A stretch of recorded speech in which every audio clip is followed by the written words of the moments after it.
L'Épître aux Romains, chapitre 15, commence par ceci.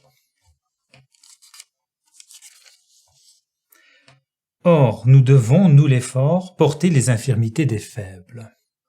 Plus loin, au verset 7, il est écrit « C'est pourquoi recevez-vous les uns les autres, comme aussi le Christ vous a reçus à la gloire de Dieu. » Au verset 15 et 16, il est dit « Je vous ai écrit en quelque sorte plus hardiment, frères, comme réveillant vos souvenirs à cause de la grâce qui m'a été donnée par Dieu pour que je sois ministre du Christ Jésus envers les nations. » Et au verset 19, il est dit là, de sorte que depuis Jérusalem et tout alentour jusqu'en Illyrie, j'ai pleinement annoncé l'évangile du Christ, m'attachant à évangéliser. Verset 26, il dit « Car la Macédoine et l'Achaïe ont trouvé bon de subvenir par une contribution aux besoins des pauvres d'entre les saints qui sont à Jérusalem. » Et à la fin du chapitre, au verset 33, « Or que le Dieu de paix soit avec vous tous. Amen. » Je vous invite à lire la totalité du chapitre de votre côté. Les premiers versets du chapitre 15 complètent clairement le chapitre 14.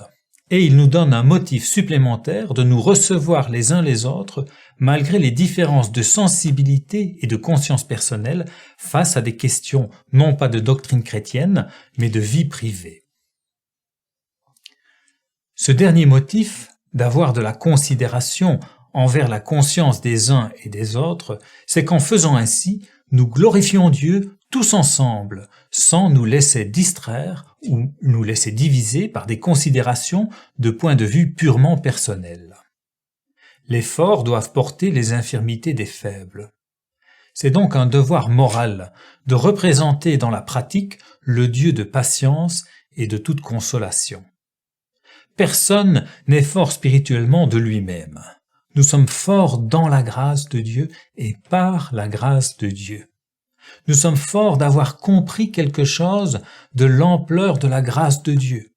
Alors si c'est vraiment le cas, nous allons nous aussi faire abonder cette grâce envers les autres, envers les faibles par exemple, qui s'astreignent eux-mêmes encore à des restrictions légales, alors qu'ils sont eux aussi l'objet de la même grâce de Dieu.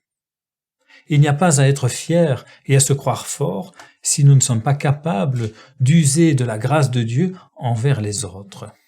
Sinon, sommes-nous vraiment forts dans le sens biblique?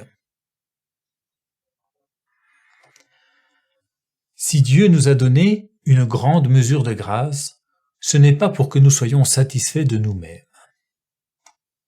Non. Non, non, non.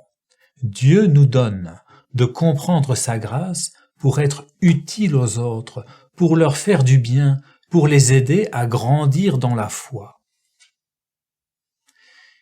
Et ce qui est placé devant nos yeux et devant notre cœur, c'est de suivre l'exemple parfait de notre Seigneur Jésus-Christ comme il est décrit dans toutes les Écritures. Notre Seigneur Jésus s'est approché comme le serviteur des autres, y compris chacun d'entre nous. Il s'est approché avec humilité et beaucoup de patience. L'apôtre Paul explique que les chrétiens d'origine juive et ceux d'entre les nations doivent se réjouir ensemble de la même grâce qui leur a été offerte en Jésus-Christ. Cette grâce qui était annoncée dans l'Ancien Testament, de sorte que les Juifs ne doivent plus avoir de doute quant au changement d'économie. Christ est la fin de la loi et la même grâce divine est accordée aux Juifs et aux gens des nations. C'est un grand sujet de joie pour tous dans le Seigneur. D'un point de vue historique, les Juifs avaient beaucoup de règles religieuses à suivre et avec cela un certain orgueil religieux. Mais par la foi en Jésus-Christ et par le Saint-Esprit, il fallait désormais se détacher de ces règles et de ces formes pour vivre maintenant dans la grâce. Les gentils, quant à eux, ne connaissaient pas les lois juives. Ils ne connaissaient que la grâce qui les a sauvés sans aucune œuvre de mérite, uniquement par la foi. Il y a un grand contraste d'un point de vue humain entre ceux qui désormais font partie d'une seule et unique Église, d'un seul corps, de l'Assemblée du Seigneur. Les Juifs pouvaient avoir cette tendance d'être faibles quant à la foi en voulant maintenir et même imposer des règles à suivre aux autres, alors qu'elles n'ont plus lieu d'être sous la grâce. Ceux qui sont forts dans la foi, parce qu'ils ont mieux compris l'ampleur et la substance de la grâce, peuvent et doivent aider les plus faibles, pour faire le travail de Dieu dans les âmes. Après le verset 14, l'apôtre Paul se présente, entre autres, comme serviteur de Jésus-Christ envers les nations, en prenant soin de préciser que c'est par la grâce qui lui a été donnée par Dieu. L'apôtre Paul est bien celui qui a écrit aux Philippiens qu'il était irréprochable quant à la loi juive, et que désormais, tout ce qu'il croyait être des avantages obtenus de par sa naissance et de par son éducation en tant que juif, eh bien, toutes ces choses, il les estime comme des ordures afin de gagner Christ. Véritablement, Saul de Tarse est devenu fort quant à la grâce, fort quant à la foi. Il est devenu l'apôtre Paul, serviteur du Seigneur Jésus, envoyé vers les nations. Il relate dans ce chapitre des faits missionnaires et le désir qu'il a, cet élan de cœur qui le pousse à aller vers des contrées parmi les nations où il est besoin de faire connaître la grâce de Dieu en Jésus-Christ à tous. Mais il n'oublie pas et ne néglige pas non plus les croyants juifs.